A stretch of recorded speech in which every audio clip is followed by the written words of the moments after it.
Star Wars The Rise of Skywalker is said to have many different action-packed sequences in this film between both Kylo Ren and Rey and a whole lot more by director J.J. Abrams and Chris Terrio. This is Mike Zero. If you guys are new to the channel, do make sure to subscribe to see future Star Wars content.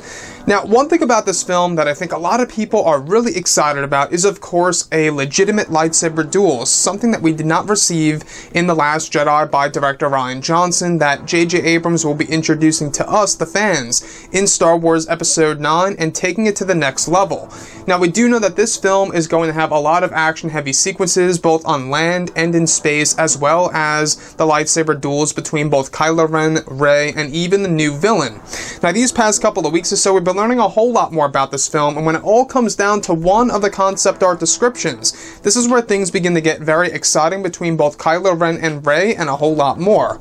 Now, shot descriptions consisting of both Kylo Ren and Rey inside of the First Order headquarters on a large stage with a burning First Order flag in the background, where it's described that the Darth Vader armor is resting on a metal figure in the background. It's described that Kylo appears to be in a phase of rage when Rey decides to kick the Vader armor in the form of a scarecrow into a body of fire where the armor is once again burning in the last film of another Star Wars trilogy. It's described that JJ wanted to create a rhythm in the franchise where Vader burns in the last film of each trilogy in some way, shape, or form. The next goes over Kylo using a burst of Force lightning against Rey, causing her to fly into the air and crashing into the wreckage of a TIE Echelon. The next describes Kylo Ren ordering 8 stormtroopers to open fire at Rey using their blasters, where suddenly the blast of fire is seen frozen in mid-air, where she is using the mastered form of Force stasis. It's described that the third act will introduce new powers for both Kylo Ren and Rey in the movie. Eventually, it's said that Rey fades the blast of fire into thin air and Force pushes the troopers out of the way. It's said that Kylo is able to resist the Force push by Rey and stands his ground. Lastly, it's described that as Kylo rushes and sprints toward Rey and clashes lightsabers with hers, the environment around them is said to morph into the world of Mustafar for a split second before returning to the hangar bay. It's said that this is a demonstration of a flash fight being used in the ending of the movie.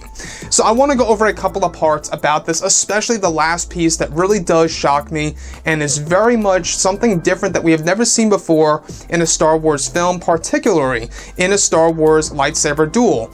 So we do know that flash fights are going to be a thing in this film between both Kylo Ren and Rey, where it's basically a mixture of a Force bond and a flashback, where it's going to take us through different worlds of all 9 Star Wars movies and different worlds in each and every movie.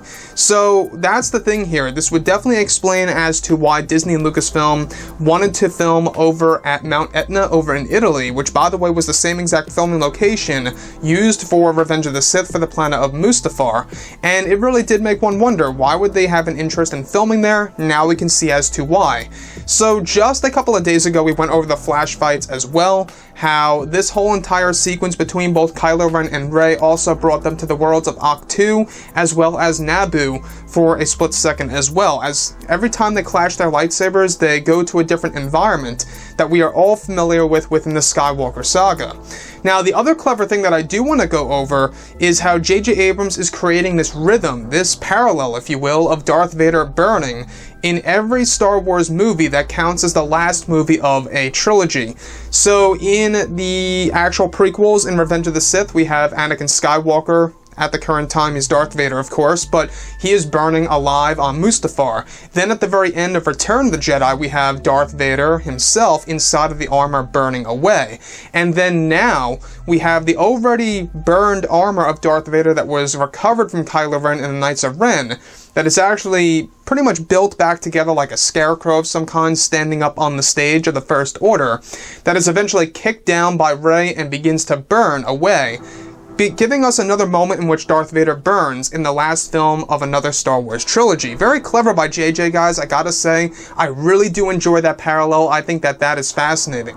Now, the other thing that I do want to go over is, of course, the new powers. Now, Kylo Ren uses a short burst of Force lightning, similar in a way of how Snoke used it. It's going to be a very interesting and new design that's going to be used in this movie and is also going to be showcased over at Star Wars Galaxy's Edge, the new theme park opening next month. So with that being said, guys, the last piece that I do want to go over is how Rey is able to use the mastered form of Force stasis. This is where she is able to block all the blaster fire in mid-air, almost as if she is Neo from the Matrix blocking the bullets, right? Except she's doing this in a sense against blaster fire, and she's able to make it thin in pretty much just disappear into thin air. So that does make one question exactly where did she learn this power? How did she get so powerful in just 1 year's time?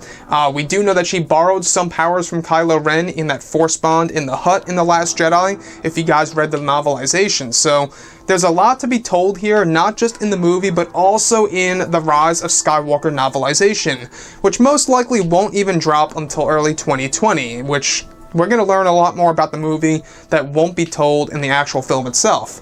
Anyways, guys, drop a comment below. Let me know what you think about all of this in the comments. And if you guys did enjoy the content for today, do make sure to drop a thumbs up on this video to support the channel. I thank you all so very much for the kind support, and I'll catch you guys next time.